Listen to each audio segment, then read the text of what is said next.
Hello students, आज हम discuss करने वाले हैं मर्चेंट नेवी के बारे में।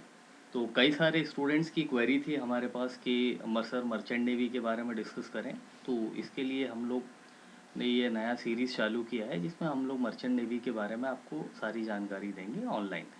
तो ऑनलाइन कोर्सेज हमारे यहाँ चालू हुए हैं मर्चेंट नेवी के। अगर आप ज्वाइन करना चाहते हैं online courses for the entire course will be available here, so we will be covering everything. Okay, so सबसे पहले बच्चों हम लोग जानते हैं कि मर्चेंट नेवी कोर्स क्या है, मर्चेंट नेवी में कैसे एडमिशन लिया जाएगा, ठीक है, क्या प्रोसेस होता है, कैसे डेक कैडर में जाया जाता है, कैसे इंजीनियरिंग कैडर में आप जा सकते हैं। तो इन सब के बारे में हम डिटेल जानकारी इस वीडियो में आपको देंगे। और फर्दर क्वेरी के लिए आप इसमें कमेंट कर सकते हो या आप गिवन कॉन्टैक्ट्स पे आप डिटेल ले सकते हो। फॉर एग्जांपल ये बोरीवली का कॉन्टैक्ट नंबर है। Okay, you can contact any number and specifically this number, okay, if you want the complete detail.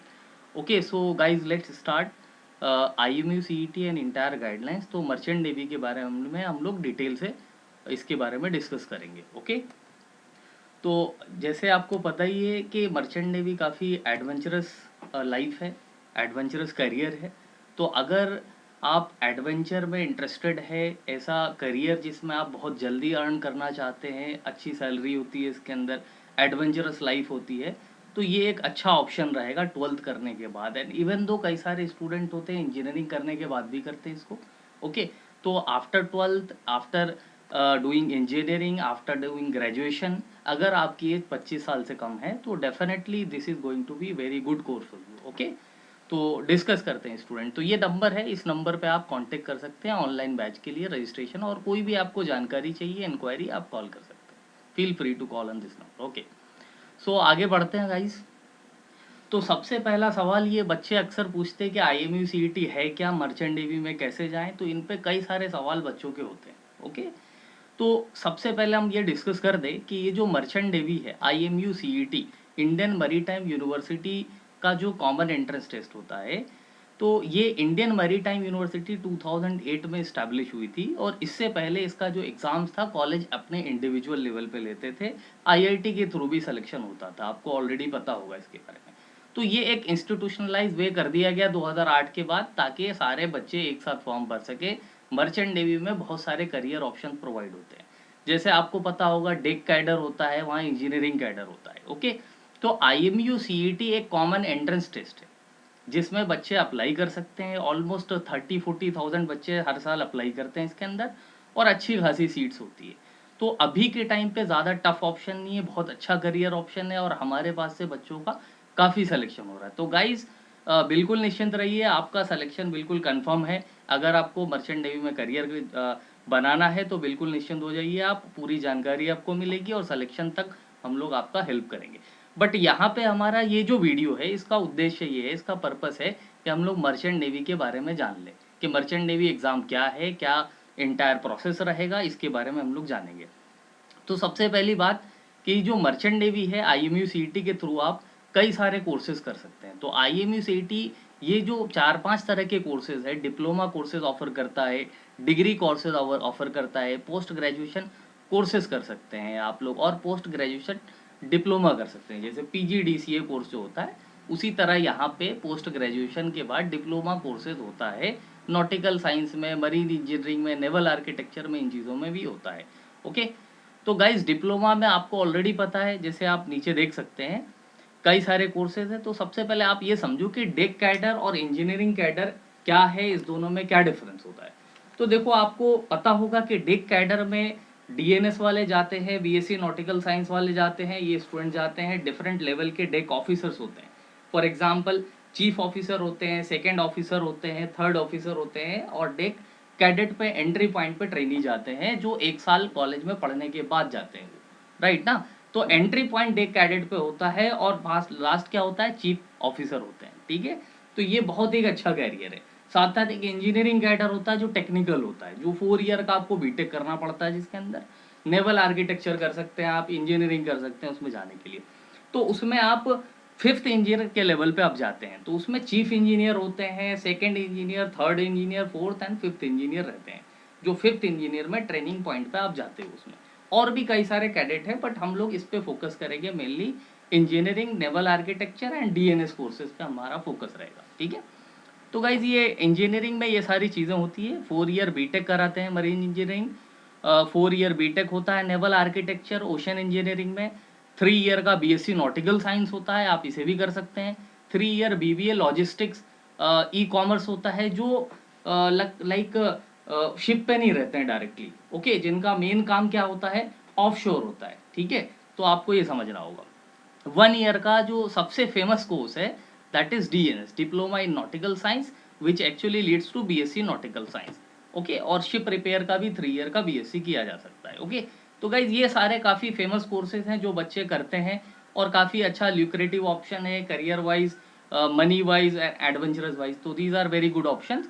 And कई सारे स्टूडेंट्स ऐसे भी होते हैं जिन्होंने लेट्स से के ग्रेजुएशन कर चुके हैं, बट जैसे इंजीनियरिंग किया, कई लोगों ने नॉर्मल बीएससी किया है, तो उनके माइंड में भी ऐसा होता है कि मर्चेंट नेवी में कैसे एंटर करें, मरीन के फील्ड में अगर कोई इंटरेस्टेड है तो उनके लिए भी कई सारे ऑप्शंस यहाँ पे रहते हैं।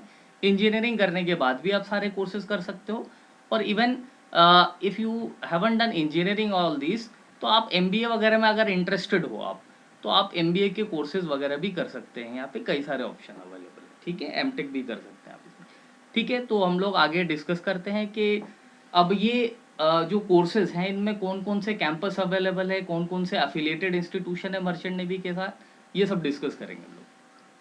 तो गाइज ये जो आईएमयू का कैंपस है इसका हेडक्वार्टर चेन्नई में है, और ये 7 इंस्टीट्यूशंस है जो आईएमयू सीईटी के डायरेक्ट, जिसको कहा जाएगा ओन कैंपस है। आईएमयू सीईटी के ये अपने सेल्फ कैंपस है, बाकी सारे अफिलिएटेड इंस्टीट्यूशंस है, प्राइवेट इंस्टीट्यूशंस है, बहुत सारे हैं ऐसे, तो ठीक है। तो हम लोग पहले इसको डिस्कस करेंगे, फिर उन पे जाएंगे हम लोग, ठीक है। तो सबसे पहले आप देखो, ये नेशनल मरीटाइम एकेडमी चेन्नई में है, और आपको पता है इसके चेन्नई में हेडक्वार्टर भी है। TS Chanakya, you already know, this is one of the most famous institution, Mumbai. TS Chanakya you can see here, Kolkata में एक मरीन इंजीनियरिंग रिसर्च इंस्टीट्यूट है, ये बहुत फेमस है। Marine engineering research institute Mumbai का फेमस है। उसी तरह Lal Bahadur Shastri college of advance maritime study. Similarly there are 2 more institutions, Indian institute of port management Kolkata and national ship design and research center Vizag Visakhapatnam. तो ये सारे आईएमयू के कैंपस है, खुद के कैंपस है, मरीन यूनिवर्सिटी के अपने कैंपस है। इसके अलावा बहुत सारे अफिलिएटेड इंस्टीट्यूशंस है, बहुत सारे प्राइवेट इंस्टीट्यूशंस है, बहुत सारी ऐसी शिपिंग कॉरपोरेशन है जो अपने इंस्टीट्यूशंस भी रन करती है। तो हम लोग उनके बारे में भी डिस्कस करेंगे, ठीक है। तो ये सब डीजी शिपिंग से अप्रूव्ड होते हैं। जो डायरेक्टर जनरल शिपिंग कॉरपोरेशन है, जो मिनिस्ट्री ऑफ के अंदर आती है, शिपिंग मिनिस्ट्री के अंदर आती है, तो वहाँ से ये चीज़ें हम लोग डिस्कस करेंगे आपको, ठीक है। तो इतना, ये सब चीज़ें बाद में भी डिस्कस कर सकते हैं। सबसे पहले जो बच्चों को बेसिक इन्फॉर्मेशन चाहिए, उनको एग्ज़ाम पैटर्न क्या होता है, देन एलिजिबिलिटी क्या होती है, ये क्वेश्चन रहता है बच्चों के माइंड में। इसके बाद हम लोग कंपनीज वगैरह पे भी आएंगे, ठीक है। तो एग्ज़ाम पैटर्न में बच्चों, ये जो एग्ज़ाम है 3 आवर्स का एग्ज़ाम होता है, ऑनलाइन मोड में एग्ज़ाम होता है, और इसके अंदर physics, mathematics, chemistry, English, general knowledge on basic aptitude reasoning भी आता है, ओके। तो जैसा आप देख सकते हो, फिजिक्स 50 मार्क्स का आता है, मैथमेटिक्स 50 मार्क्स का again, chemistry 25 marks, English 25 marks, general knowledge बहुत बेसिक नेचर का रहता है, ये 25 मार्क्स का होता है। इसमें थोड़ा मरीन रिलेटेड भी रहता है, थोड़ा बेसिक जो जनरल नॉलेज है वो चीज़ें भी इसमें रहती, थोड़ी बहुत करंट अफेयर भी, ओके। जनरल एप्टीट्यूड में बेसिक आपको जो एप्टीट्यूड है मैथमेटिक्स वाले, उनके चैप्टर्स पढ़ने हैं, बेसिक रीजनिंग के चैप्टर पढ़ने हैं, जिसको हम लोग डिटेल से सिलेबस इसका डिस्कस करेंगे topic by topic next lecture में। अभी बिल्कुल रेस्ट्रिक्ट करेंगे हम लोग डिस्कशन एग्जाम पैटर्न पे, ठीक है। तो ये जो फिजिक्स मैथमेटिक्स है ये 11th-12th का रहता है, केमिस्ट्री भी 11th-12th का, लेकिन बेसिक नेचर का रहता है। आपको इंजीनियरिंग लेवल की और आपको आईआईटी लेवल की तैयारी नहीं करनी है यहाँ पे। तो यहाँ पे मर्चेंट नेवी के syllabus as per pattern and exam के अकॉर्डिंग रिस्ट्रिक्ट रह के तैयारी करना है, जो हम आपको कराएंगे उसके अकॉर्डिंग एज स्ट्रिक्टली। क्योंकि बच्चे बहुत ज़्यादा पढ़ने के चक्कर में क्या होता है, वो कर नहीं पाते हैं, उनके रैंक नहीं आ पाता है। तो ये चीज़ें एक्सपीरियंस आपको पता चलेगी, जैसे आप एग्ज़ाम दोगे तो इन चीज़ों को आप समझोगे। एनीवे, तो आगे डिस्कस करते हैं कि बेसिकली एलिजिबिलिटी क्राइटेरिया यहाँ पे क्या होगा बच्चों, ठीक है। तो देखो, एलिजिबिलिटी क्राइटेरिया में सबसे पहली बात कि कोई भी लड़का, जो कोई भी स्टूडेंट जो 12th पास है वो एग्ज़ाम दे सकते हैं। 17 ईयर मिनिमम एज चाहिए, और 25 year is the maximum age to apply for the merchant navy IMU CET examination. Okay, so next क्या है, 5 ईयर रिलैक्सेशन होता है उनके लिए जो रिजर्व कैटेगरी में आते हैं। रिजर्व मतलब यहाँ पे SC ST के OBC की बात हो रही है, ठीक है। एंड अनमैरिड कैंडिडेट सिर्फ इसमें जा सकते हैं, ये चीज़ ध्यान रखना बच्चों, ठीक है। क्वालिफिकेशन क्राइटेरिया क्या होगा, तो बेसिकली DNS जो कोर्स है, diploma in nautical science, mostly बच्चे DNS करते हैं, या तो मरीन इंजीनियरिंग में जाते हैं या कुछ नेवल आर्किटेक्चर भी करते हैं। तो DNS कोर्स के लिए क्वालिफिकेशन आपका 10+2 है। इवन इसमें इंजीनियरिंग के बच्चे भी अप्लाई कर सकते हैं, कोई भी स्टूडेंट अप्लाई कर सकता है जो 10+2 किया है उसने, जिसकी एज 25 साल से कम है। ओके, बट इसमें कंडीशन क्या है, PCM होना चाहिए आपका, फिजिक्स केमिस्ट्री मैथमेटिक्स होना चाहिए, 60% आपका मार्क्स होना चाहिए, राइट ना, 60% मार्क्स। और अगर कोई स्टूडेंट इंजीनियरिंग पास आउट है, BSc पास आउट है, तो उसका कम से कम 50% मार्क्स रहना चाहिए। तो ये बेसिक एलिजिबिलिटी क्राइटेरिया होता है इसका। आप आ जाओ आप BSc के ऊपर। BSc का जो बेसिक क्राइटेरिया सेम है, BSc आपको नॉटिकल साइंस से करना है, इसमें शिप डिज़ाइन से कर सकते हैं आप। तो इसमें क्या होता है, 10+2 बेसिक क्राइटेरिया रहता है। PCM आपका होना चाहिए, इंग्लिश होना चाहिए, बाय डिफ़ॉल्ट बात है, ये सबका रहता है 12th में जिन्होंने साइंस साइड से किया है। और साथ साथ क्या होना चाहिए आपका, 60% मार्क्स आपका ओवरऑल एग्रीगेट PCM में होना चाहिए। ओके, एंड 50% इंग्लिश में होना चाहिए आपका, बिल्कुल ध्यान रखिए आप, 50% इंग्लिश, 60% PCM। तो बहुत बेसिक मार्क्स है, ज़्यादा कुछ बड़ा क्राइटेरिया नहीं होता इसका। ओके, बीटेक में भी अगेन यू सी के सेम थिंग इज देयर, 10+2 होना चाहिए, PCM से इंग्लिश होना चाहिए। और साथ साथ क्या है, मिनिमम जो स्कोर है PCM का वो 60% रहे आपका, और 50% आपका इंग्लिश का चाहिए होता है, ठीक है। तो ये रही बेसिक क्वालिफिकेशन की बात। अब देखिए इसमें बच्चे, ये जो स्टूडेंट्स दिख रहे हैं, ये हमारे एकेडमी के स्टूडेंट्स हैं जो डिफरेंट शिपिंग कॉरपोरेशन में ये स्टडी कर रहे हैं। तो हमारे पास से बच्चों के काफ़ी रिजल्ट हैं, सक्सेस रेट काफ़ी अच्छा हमारा रहा है। एंड ओवरऑल लास्ट कई सालों में, आफ्टर 2009 समथिंग, कई सारे बच्चे हमारे डिफरेंट शिपिंग कॉरपोरेशन में गए हैं। अभी कई सारे बच्चे ऑलरेडी शिप पे हैं, वर्क कर रहे हैं, अलग अलग लेवल के ऑफिसर्स बन चुके हैं। तो ये कुछ स्टूडेंट्स हैं जिसमें आपको यहाँ पे हमने जो पिक डाली है, जो अभी करंटली पढ़ रहे हैं। तो एडमिशन के लिए अगर आपको इंक्वायरी करना हो या एनरोल करना हो, कोई भी जानकारी चाहिए, ऑनलाइन प्रोग्राम में एनरोल करना हो, तो आप ये जो नंबर गिवन है इस पर आप कॉल कर सकते हो, ठीक है। Okay, thank you very much, have a nice day. Next video में हम लोग मिलेंगे जिसमें आगे फर्दर इसमें सिलेबस को, पैटर्न को और डिफरेंट चीज़ों को फर्दर डिस्कस करेंगे। Okay, thank you very much.